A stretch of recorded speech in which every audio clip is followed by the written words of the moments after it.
ẹ̀wọ̀ experience náà ní lọ́wọ́ I do tell you pé àápadà wà kọ́ ọlọ́sà máa ń para ẹgbẹ́ ọmọ tó wù mí náà sì jẹ táwọn lọ́fíìsì náà ní olùdíje ọlọ́run tó wọn pé ẹgbẹ́ ìkẹyìn àfojúsọ ìsọkọ nígbẹ̀ta wà níwò ẹni tó ti wàhálà tí ẹ ti tán láyé pàápàá láti ló sí náà ní wàhálà tí ó bá sí náà pèsè bẹ̀rẹ̀ wàhálà ní gbogbo eléyìí oúnjẹ wọn kìnnìkan wọn kìnnìkan àbáwà láyé àmọ́ tó fojú ro náà ẹwù gba covid ẹwù gba ti kí ló kọ lóò tàwé jákèjádò yìí fọmọ central bank emefiele àtẹ̀bá ó lè ju obìnrin tá à ń sọ yìí lọ owó ni ò pọ̀ àbówó sítálánsì ni àsìmọ́ ní ta fẹ́ ra ẹ̀rọ ti dá yẹn ẹni tó lówó lọ́gàn orí nǹkan táwọn akùtì ẹ̀ sówó so eléyìí àmàpá padà gẹ́ tó fa eléyìí náà lágbára ọdún so ẹ sáà máa jà tí bá ti lè báyìí ìjà padà ọdún ọlọ́ọ̀ni ká padà sí mr dance tẹ́lẹ̀ ní pé Tinubu Buhari kìíní kan sẹ́ni kankan tó lè sọ pé ọdún máa fọlọ́ so ọlọ́ọ̀nà ní ká dojú àdúrà wa mo kí vice chairman wa tán represent chairman lọ́wọ́ àṣẹ̀dá fún Ìbàdàn sọ̀rọ̀ wọn lójú kò sẹ́ni kankan ní ìwà tá ìdúró ìtàmánì ká sọ̀rọ̀ tá à ń lọ́rọ̀ sọ so kásáré ní lọ́rọ̀ sọ ni àbí pr kò sẹ́ni kankan wọ́n dà tó jọba kéékèèké tá a náà ẹ̀jẹ̀ tí wọ́n jọ ọmọ tá a bí náà lọ àná olú kankan sọ ilé ayé sùúrù ọlọ́run ní ayé kan ní ìlú wa sórí wa lóbi tó lọ nípa iláṣẹ ẹ̀mọ́ sí sórí ẹ̀mọ́ ní falada ọlọ́pàá gbòógà perseverance endurance sùúrù patience gbogbo kan lọ́nà fún kọ́ àpò lẹ́yìn rẹ̀ ọlọ́run máa ń pẹ̀lú ìwádìí sí sùúrù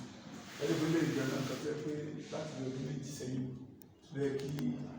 Ọ̀ṣun State ti ní kíní rẹ̀ kọ́ in terms of performance ọlọ́run ní ká mọ́ ìrìnjú wọ́n dẹ̀ ti dín gba Ọ̀ṣun State kó dáwọ̀ ní ìjọ so wọ́n ti create Ọ̀ṣun as a region that was 2022 they came they assessed us they gave us pass mark but àwọn ti change okọ̀ mi sí megadealer ní 2 years ago wọ́n sì ní kí n book mo ti book ọjà that's secret ọ̀pọ̀lọpọ̀ lè mọ̀ mo ti book fọjà wọ́n ní ọjà wọ́n ti sọ pé bẹ́ẹ̀ next clinic hour ṣe opening ìlú àní àkéyà ọlọ́run sọ ẹ̀kọ́ máa sọ fún àwọn èèyàn kí ó tí mo sọ àti tó ṣe wọ ẹ̀kú rẹ̀ lọ́dà oṣù kìíní oṣù kejì ọdún kan àbọ̀ ìjọ àdìpọ́lọ̀ fún àìlẹ́tọ̀ àpàdára náà àwọn táwọn ọmọ náà bẹ̀rẹ̀ ọlọ́run lágbára nínú gbogbo nǹkan lójó kó dá sí ìkọ̀kọ̀ tàbí ìkọ̀kọ̀ because as a muslim lè gbígbà pé táàmì ọlọ́run ti kọ pé yóò tó jọ́jọ́ wọn lọ́sọ̀rọ̀ ìdílé so abẹ́lẹ́ ọpọlọ jásí kò san gbogbo wa this glory is for every one of us in the sense that ògbògbò fún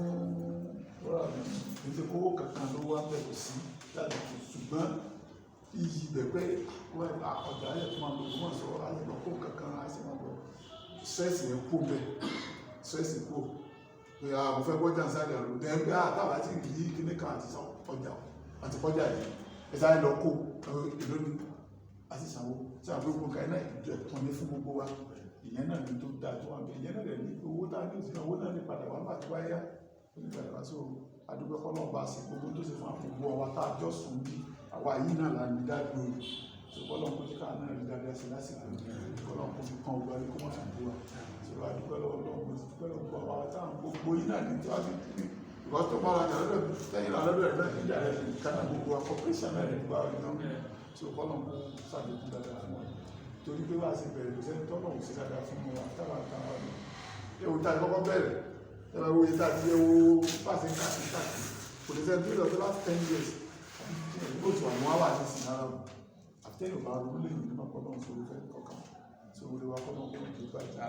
tó láìpẹ́ náà àyè táwọn ló ga ìtú ọ̀tá báwa la ní ọ̀nà wọn kò sí ẹsẹ̀ tí wọ́n lọ́wọ́ bá fi àwọn ìjà yọkù gbogbo bá wọn kí orí ọlọ́run máa ń tó ṣẹlẹ̀ láti gbogbo gbà gbogbo tó ilẹ̀ sí tó mọ́ tó gbogbo ọmọ tọ́lọ̀ kú fún ọlọ́run máa fi wá pọ́n ilé àgbẹ̀ àgbẹ̀ tó mo kí gbogbo aná mo lè bá gbogbo àwọn mo kí gbogbo akó mi lọ́nà àṣà so bí nǹkan tó ń sọ fún wa náà àsìkò yìí ẹ̀jẹ̀ àmọ̀